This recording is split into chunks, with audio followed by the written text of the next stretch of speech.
À l'éco-village, en temps normal 100% piéton, on a autorisé le passage exceptionnel d'un camion. Il arrive de New York, à 4 heures de route de là. Sa cargaison, les meubles et les affaires d'une famille belge qui vient d'emménager ici. C'est les bonnes vis. Alors on y va, c'est comme ça, vas-y. Frédéric et Hélène, tous les deux écrivains, arrivent de Bruxelles où ils vivaient dans un appartement avec leurs enfants. Tada! Ça c'est la table de nuit, ça, non? Ah, c'est les tables de nuit, d'accord. Ouais, moi je me disais qu'on allait faire une D'accord, table. d'accord. Ouais. S'ils ont décidé de venir aux États-Unis, ce n'est pas pour le travail, mais pour vivre plus connectés avec leurs voisins. Et ici, ils sont plutôt bien tombés. Quand on est arrivé, il y avait des ballons comme ça. Oups là. Des ballons, il y avait dans le frigidaire là-bas, dans la cuisine, il y avait un plat avec des couverts, même tout jusqu'au moindre détail, quoi. Tout était super bien pensé et plein d'attention, quoi. Surprise, la voisine était rentrée chez eux. Elle nous a laissé tout un sac de haricots, des concombre, un poivron, des yaourts pour les enfants, des pâtes. Voilà, ça c'est les petites cartes qu'il y avait à l'arrivée. Bienvenue cher voisin, j'espère que tu aimes ta nouvelle maison. À bientôt Valérie, nous sommes très contents que tu es venue. Ça c'est Valérie, une personne qui habite un peu plus loin et qui avait fait ça pour Raphaël spécialement. Super. Cette voisine, très accueillante, Hélène et Frédéric ne l'ont vue que quelques fois. Mais dans ce quartier, bien recevoir les derniers arrivants, ça fait partie des mœurs. Tout comme de ne pas fermer la porte en partant. Aucun risque de cambriolage. Ouais. Hey Marc. Il y a toujours un voisin. Bienvenue. Alors vous avez fini de déballer vos cartons? Presque. Qu'est-ce qui va changer pour eux maintenant? Leurs enfants vont se faire plein de nouveaux amis et ils pourront les laisser s'amuser sans risque car ils seront forcément quelque part dans l'éco-village. Et il y aura toujours quelqu'un pour veiller sur eux. Un village tout entier, où les voisins remplissent votre frigo et surveillent gratuitement vos enfants. Oui, ça existe. Pour le trouver, Frédéric et Hélène ont dû traverser l'Atlantique, direction la petite ville d'Ithaca au nord de New York. C'est là qu'est né l'éco-village, le pari fou d'une poignée de militants écologistes qui rêvaient de proposer un mode de vie moins énergivore, moins polluant et plus solidaire à la classe moyenne américaine. Aujourd'hui, leur village compte 250 habitants, d'une dizaine de nationalités réparties dans 3 quartiers, au nom de Peace and Love, chansons, arbres et grenouilles. Derrière un concept un peu hippie, l'éco-village c'est une référence dans le monde du développement durable. Ici pas d'immeubles en béton, mais une centaine de foyers à la pointe de la technologie verte, pensés pour se fondre dans le paysage. Des hectares de forêt et 2 fermes biologiques qui permettent à la communauté de manger local. L'obsession des habitants, minimiser leur impact sur l'environnement. Alors, prière de se déplacer à pied et à vélo. Les abeilles vous remercieront. Mais s'ils rejettent la surconsommation traditionnelle de l'American Way of Life, ils sont loin d'être des marginaux. Actifs, retraités et étudiants, ils ont simplement fait le choix du vivre ensemble. Mais alors, comment ça marche la vie en communauté écolo? Cela permet-il vraiment de vivre mieux? Rencontre avec des voisins pas comme les autres, qui pensent avoir trouvé le secret du bonheur.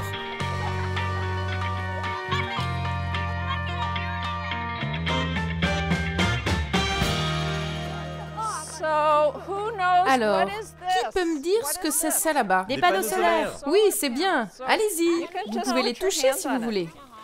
À 61 ans, Liz Walker fait partie des pionniers qui ont créé cet endroit. C'est le futur de l'énergie. Aujourd'hui, elle fait visiter son village pas comme les autres aux enfants de la ville voisine, qui vivent pour certains dans des HLM. Élise, ancienne militante antinucléaire, n'est pas peu fière de leur montrer leurs panneaux solaires. Si vous regardez entre les maisons, on en a un très gros là-bas. Eh bien, ce panneau solaire produit assez d'électricité pour alimenter ce grand bâtiment à 3 étages avec 15 appartements. Mais comment vous faites la nuit? Quand il fait noir, ça marche quand même? Pendant la journée, on produit de l'électricité solaire qu'on envoie sur le réseau électrique de la ville et la nuit, on la récupère. Découverte de l'énergie solaire et du système de récupération des eaux de pluie. Exploration des potagers bio du village. Est-ce qu'on peut ramasser une carotte? Pour moi, c'est la première fois. C'est la première fois que tu fais ça? C'est bien. Et avec les restes du pique-nique, initiation au compostage par un résident passionné. Et maintenant, on mélange bien. Et donc, ce qui était de la nourriture il y a quelques mois s'est transformé. Ça sent quoi maintenant? La terre, Oui, ça sent la terre. C'est de l'engrais. ça sent mauvais. Une visite dépaysante et ludique dans le monde de l'habitat écolo.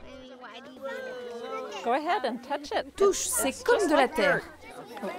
Et ça, c'est très bon pour les plantes. Reste à savoir si Lise a convaincu son jeune public avec son mode de vie. Alors, qui parmi vous voudrait vivre ici?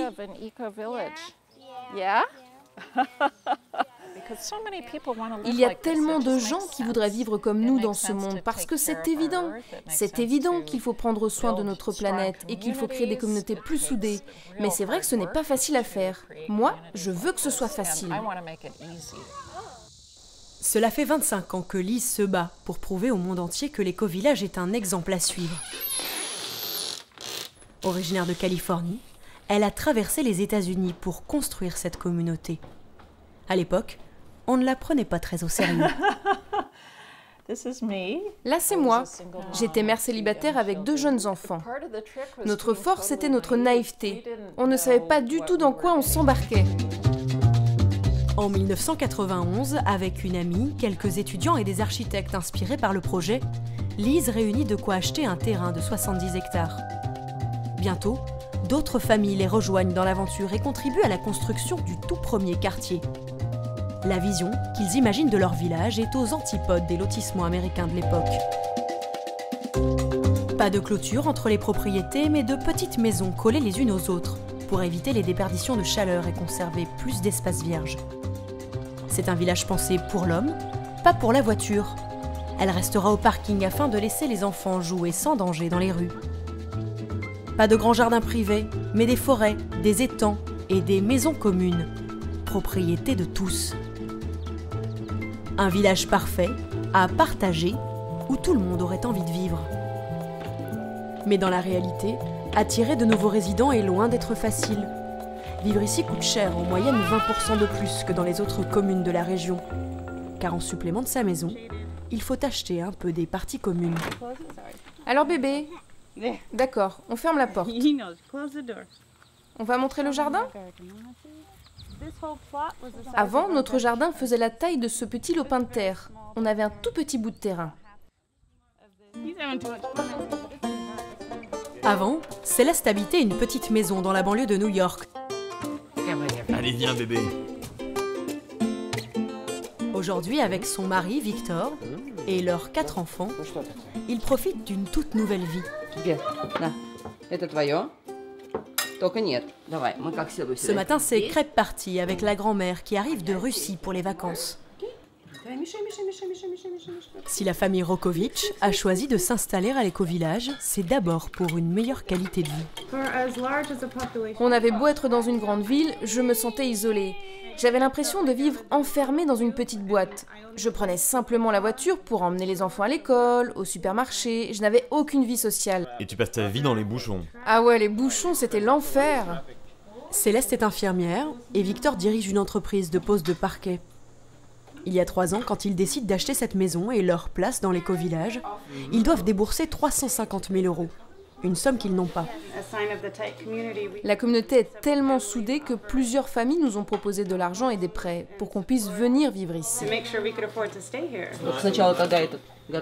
Si les Rokovitch acceptent l'aide de leurs futurs voisins, c'est parce qu'ils espèrent amortir ce prix d'achat rapidement, grâce à leur maison. Celle-ci ne nécessite presque pas de chauffage l'hiver et en été, alors que de nombreux Américains comptent sur la climatisation, les Rokovitch, eux, peuvent s'en passer. C'est ce qu'on appelle ici une maison passive. Dans une maison passive, ce qui compte, ce sont les fondations en béton qui ont été pensées pour conserver la chaleur l'hiver et garder la maison fraîche en été. Les chambres sont plutôt petites, mais pour une maison économe en énergie, on essaye de les garder les plus petites possibles. De petites chambres, mais 150 mètres carrés habitables, c'est 2 fois plus de place qu'avant. Pourtant, leurs factures d'énergie n'ont jamais été aussi basses. En été, je ne paye rien du tout, alors ça ne vaut même pas le coup de comparer. Avant, dans le New Jersey, j'en avais pour 300 $ par mois avec la climatisation. Près de 300 € d'économie d'électricité par mois l'été. Et en hiver, En janvier 2014, je payais 222 $ pour le gaz et 87 pour l'électricité, donc environ 300 $. Et pour le mois de janvier de cette année, on a dépensé 16 $. En février 76, on voit là qu'il commence à faire froid, alors on a mis le chauffage. En 3 ans ici, on aura économisé au moins 5 400 $ sur nos factures d'électricité. à l'éco-village, la famille Rokovitch habite le quartier le plus récent, c'est le moins énergivore du site. Ici, un ménage consomme 14 fois moins que la moyenne des familles américaines. Toutes les maisons y ont décroché le plus haut niveau du label LEED, l'équivalent américain de notre standard HQE, haute qualité environnementale. Et certaines ne se contentent pas d'une super isolation, elles produisent même leur propre énergie. Comme celle de Ray Stiefel, le voisin des Rokovitch, qui habite une maison 100% autonome. Avec ses 18 panneaux photovoltaïques et 2 chauffe-eau solaires en plus d'une isolation hors pair, elle fabrique autant d'énergie qu'elle n'en consomme. Je produis 13 000 kWh. Je crois que ça fait à peu près 13 millions de watts d'électricité en 3 ans. Je suis très fier de ça. Ce n'est pas grand-chose, c'est sûrement l'équivalent de ce que produit une centrale nucléaire en une journée. Mais si tout le monde faisait comme moi, on n'aurait plus besoin d'en construire. C'est un peu comme voter, les gens se demandent souvent si ça sert à quelque chose. Mais bien sûr que ça sert. Tu crées quelque chose de positif qui te rend fier, tu peux en parler aux gens autour de toi, leur expliquer pourquoi tu fais ça. Et oui, on leur dit que ça marche.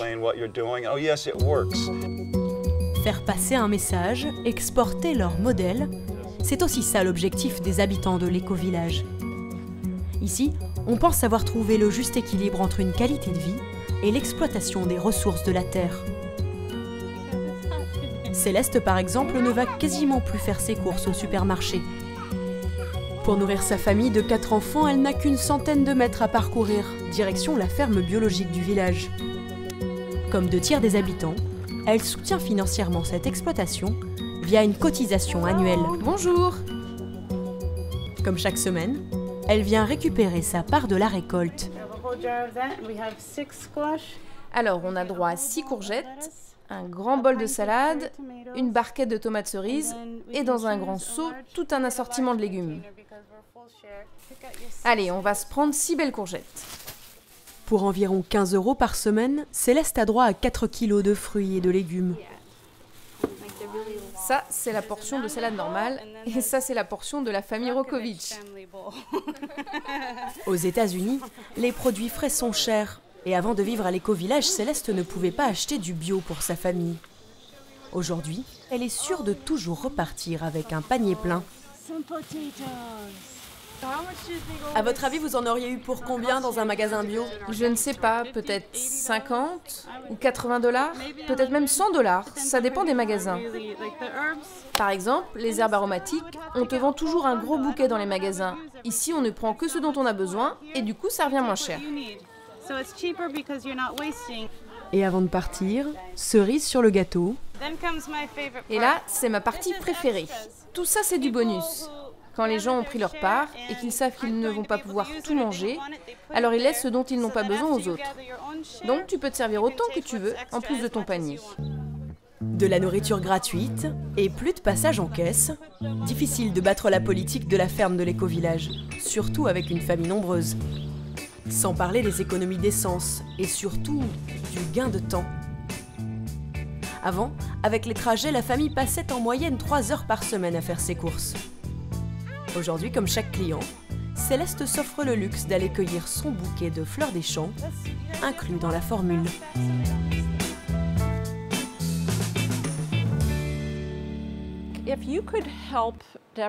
Alors peut-être que tu pourrais aider Déborah à couper les pommes de terre? Il nous faut des morceaux de cette taille-là. 2 à 3 fois par semaine, le village organise des repas collectifs. Ce soir, c'est Liz Walker qui est aux commandes. Alors, du jus de citron et du sel.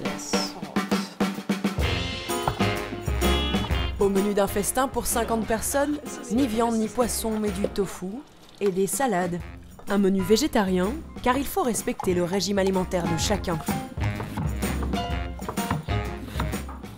Loin d'être une corvée, la préparation des repas avec d'autres voisines, pour Lise, c'est l'occasion de créer des liens. Et puis le repas collectif a un autre avantage. On s'est rendu compte que les soirs où on mange ensemble, on économise un tiers de notre consommation d'énergie.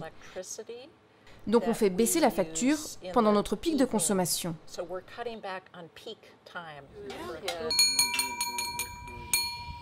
Bonsoir tout le monde. Bon appétit à tous. Prenez une part de tofu et si vous avez faim, une et demie. 3,50 € le dîner. L'argent servira à financer les dépenses courantes de la communauté, à condition de ne pas exagérer sur les portions. Excuse-moi, est-ce que tu pourrais prendre un peu moins de feta s'il te plaît? Il en faut pour nourrir 55 personnes. Oh, oui, bien sûr, pas de problème. Il faut faire des compromis quand on vit ici. Ah oui, pourtant je le sais. Le repas communautaire, c'est un peu une grande réunion de famille avec plus de cousins et de parents. On y vient pour prendre des nouvelles de ses voisins ou simplement ne pas manger tout seul chez soi.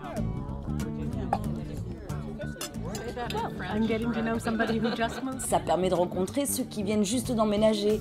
Je ne le sais pas encore, mais peut-être qu'elle deviendra ma meilleure amie, qui sait. L'un des secrets de la longévité de l'éco-village, le mélange des générations. Mais aussi un certain sens du devoir. Si la participation à la vie sociale n'est pas obligatoire, chaque résident doit consacrer 2 à 4 heures de travail par semaine à la communauté. En dehors du ramassage des ordures assuré par la municipalité voisine, les habitants doivent tout faire eux-mêmes. Et avoir déjà un métier n'est pas une excuse. Moi, j'enseigne l'ingénierie à l'université. Donc vous avez 2 boulots, vous? Ouais, mais celui-là est plus facile. Et dans l'équipe vaisselle, un musicien et son voisin, scientifique. La vaisselle du lundi, c'est notre truc. Vous vous êtes porté volontaire? Ouais, ça fait 10 ans que je fais ça.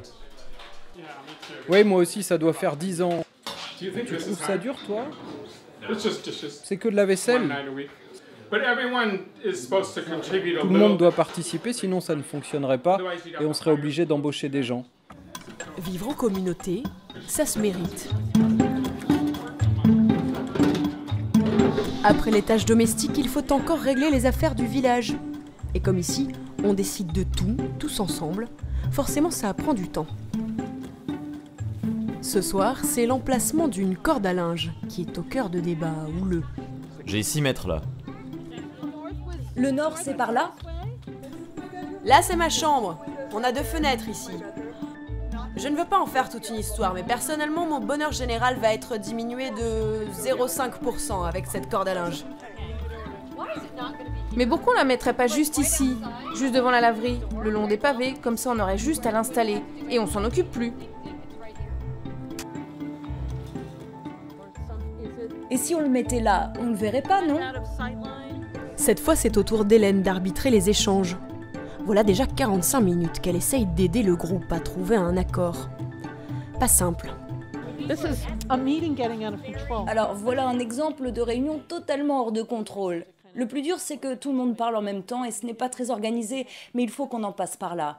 Et puis moi, je suis nouvelle en matière de gouvernance dynamique. Je débute comme médiatrice. Oui, pardon, j'arrive. La gouvernance dynamique, ou en français la sociocratie, c'est le modèle qu'a choisi l'éco-village pour s'organiser. Pas de chef, une prise de décision collective dans l'intérêt de chacun, de beaux principes, mais il faut savoir prendre sur soi. Quand est-ce que vous allez vous décider à votre avis? On va continuer à pétrir. Comment ça pétrir? On va travailler la situation, un peu comme une pâte à pain. On va la travailler jusqu'à ce qu'elle prenne. De la couleur des murs à la taille des gobelets, chaque décision doit être prise avec l'accord du groupe. Résultat, plusieurs heures de discussion pour une simple corde à linge. La routine. Je pense qu'il faudrait rentrer à l'intérieur pour faire un dernier tour de table. Même si la pratique peut déconcerter les nouveaux arrivants comme Vigor. Il est étudiant. C'est très intéressant, je n'avais jamais parlé de corde à linge avant. Je n'ai d'ailleurs jamais étendu mon linge dehors, mais je trouve ça vraiment bien, ils font attention aux gens.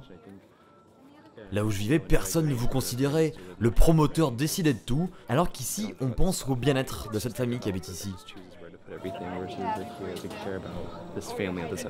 Pour étendre sa lessive, il faudra encore attendre 2 semaines. Cela peut paraître fastidieux, mais c'est ainsi que les habitants ont voulu leur village, dans le respect de chaque habitant.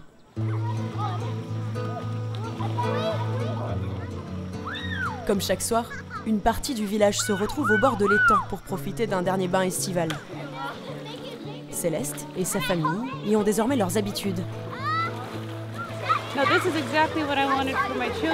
C'est exactement ce que je voulais pour mes enfants, un vrai sens de la communauté, qu'ils se sentent entourés d'enfants comme eux avec qui ils pourront grandir.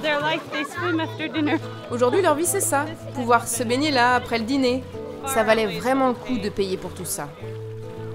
Accepter de payer plus pour un habitat plus économe en énergie et une meilleure qualité de vie, ils sont encore très peu nombreux à avoir franchi le cap outre-Atlantique.